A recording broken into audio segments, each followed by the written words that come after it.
হাজির হয়েছি সজনের ফুলের একটা রেসিপি নিয়ে। এখন বাজারে প্রচুর সজনে ফুল উঠেছে, আর এই সময় সজনের ফুল খাওয়া স্বাস্থ্যের পক্ষে খুবই উপকারী, এতে পক্স হয় না। আজকে আমি আপনাদের করে দেখাবো সজনের ফুলের বড়া। এর জন্য আমি এখানে 100 গ্রাম সজনের ফুল নিয়েছি। এবার আমি এই সজনের ফুলটাকে প্রথমে জল দিয়ে ভালো করে ধুয়ে নেব।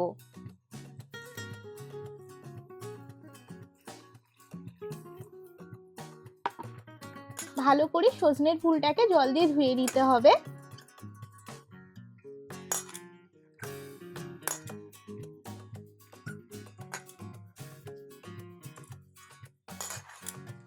দুই থেকে তিনবার জল পাল্টে পাল্টে সজনের ফুলটাকে আমি ধুয়ে নেব।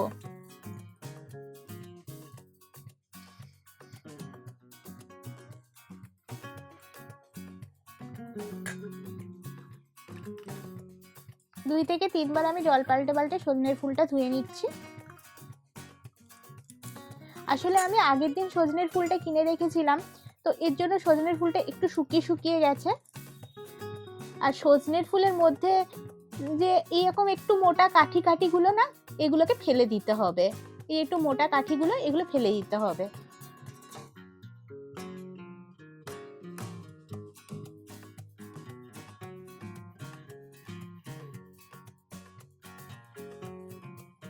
ফুলগুলোকে আমি জল ঝরিয়ে নিয়ে নিলাম।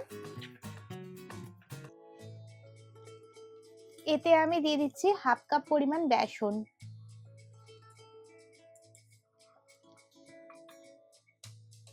এতে আমি 1.5 টেবিল স্পুন চাল গুঁড়ি দিলাম।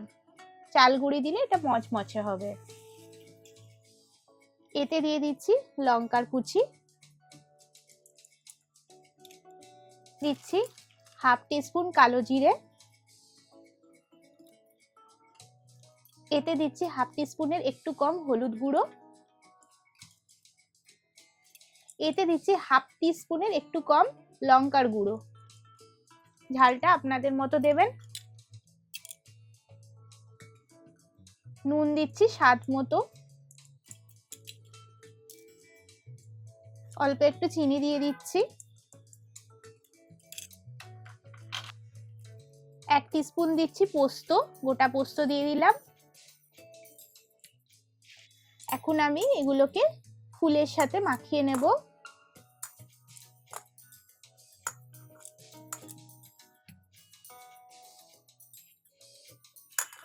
দেখুন এর মধ্যে আমি এখনো জল দিইনি, এটাকে একটু চেপে চেপে মাখছি। দেখুন বেসনটা, চালগুঁড়ি সমস্ত কিছুই এর সাথে ভালো মতোই মাখা হয়ে যাচ্ছে।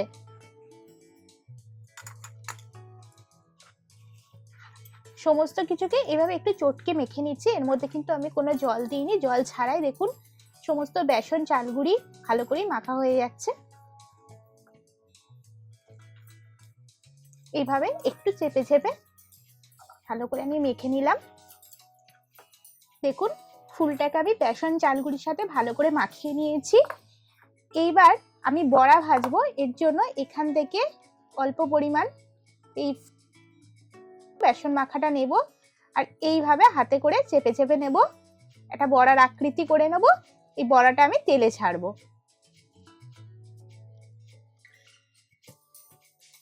বড়াগুলো ভাজার জন্য একটা ইন্ডাকশনে ফ্রাইং প্যান চাপিয়ে নিয়েছি। এখন আমি এর মধ্যে দিয়ে দেব সাদা তেল।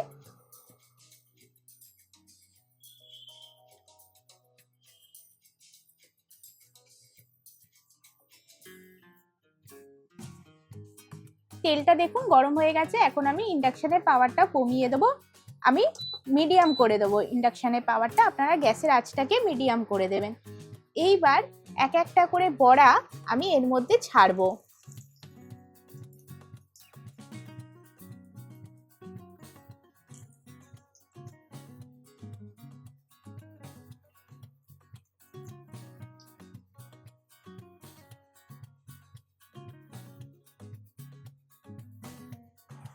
দেখুন একটা পিঠ ভাজা হয়ে গেছে। এবার আমি বড়াগুলো উল্টে দেব, প্রতিটা বড়াই উল্টে দেব।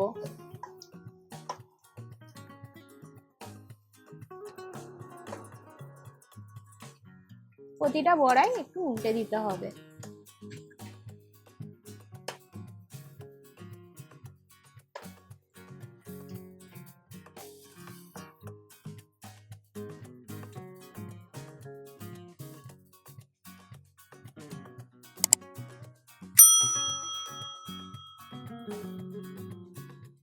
দেখুন বড়াগুলো ভাজা হয়ে গেছে 2 পিঠ।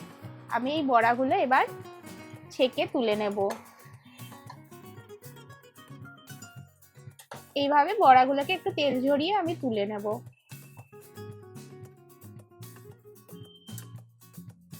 তেলটাকে একটু ঝরিয়ে আমি তুলে রাখবো। আর বাকি বড়াগুলো আমি এইভাবেই ঠিক ভেজে নেব।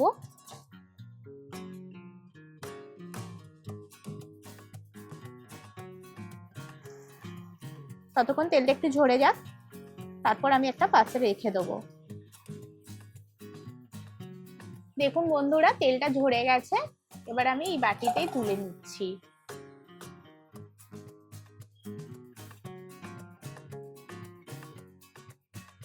দেখুন বন্ধুরা, আমি পরিবেশন করে বড়াটা দেখাচ্ছি। আর গরম গরম ভাতের সাথে এই রকম সজনে ফুলের বড়া একদম জমে যায়। আর আপনারাও বাড়িতে এইভাবেই বড়াটা তৈরি করবেন, আর কেমন হয়েছে অবশ্যই কিন্তু কমেন্ট করে জানাবেন। আর ভালো লাগলে লাইক করবেন, প্রচুর প্রচুর বন্ধু বান্ধবের সাথে শেয়ার করবেন। আর আপনি আমার চ্যানেলে নতুন বন্ধু হয়ে থাকলে চ্যানেলটাকে সাবস্ক্রাইব করে আমার পাশে থাকার অনুরোধ রাখলাম। খুব শীঘ্রই ফিরে আসবো নতুন একটা রান্নার ভিডিও নিয়ে। নমস্কার।